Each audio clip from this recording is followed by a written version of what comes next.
Hello, now I will show you how to operate the water metal atomizer. First, connecting water, power, and air. The machine's power cable has 5 wires. The gray, black, and brown wires are live wires, the blue wire is the neutral wire, and the yellow-green wire is the ground wire. Connect each wire to the circuit breaker accordingly. The interface on the back of the machine is for the high-pressure water pump. The 2 interfaces at the bottom of the machine are for connecting the chiller. Connect the machine's outlet to the chiller's inlet, and the machine's inlet to the chiller's outlet. This interface is for the protective gas supply. This interface is for connecting the air compressor. The 2 wires on the right side of the power cable are connected to the inverter of the high-pressure pump. The wire on the left side of the power cable is connected to the high-pressure pump for pump control. This is the power cable of the high-pressure pump, and it must be connected to the circuit breaker.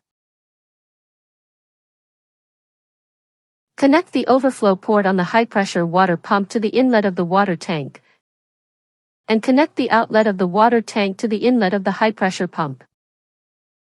Before operating the machine, turn on the water supply first. Check all interfaces to ensure there is no leakage. Then turn on the power. Second, installing the mold and thermocouple. Install the mold and the temperature probe according to the sequence shown in the demonstration video.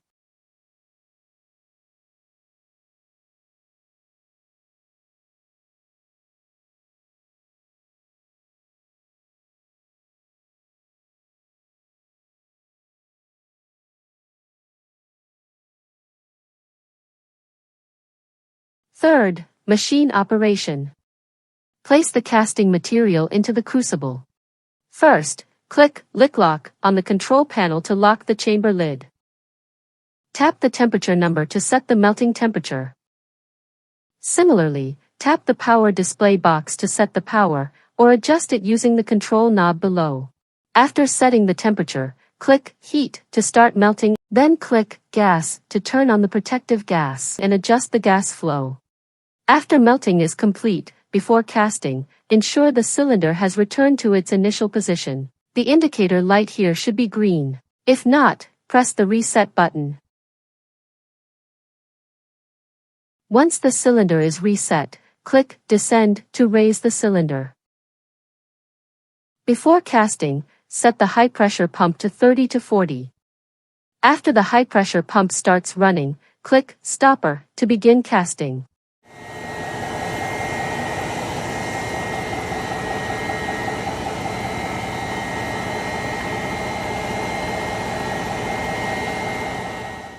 When casting is finished, turn off the high-pressure pump, reset the stopper, and turn off the heating and gas supply. To collect the powder, first pull the handle outward, then rotate it to open the valve. The valve at the bottom of the cylinder operates in the same way. There will be residual powder inside the cylinder.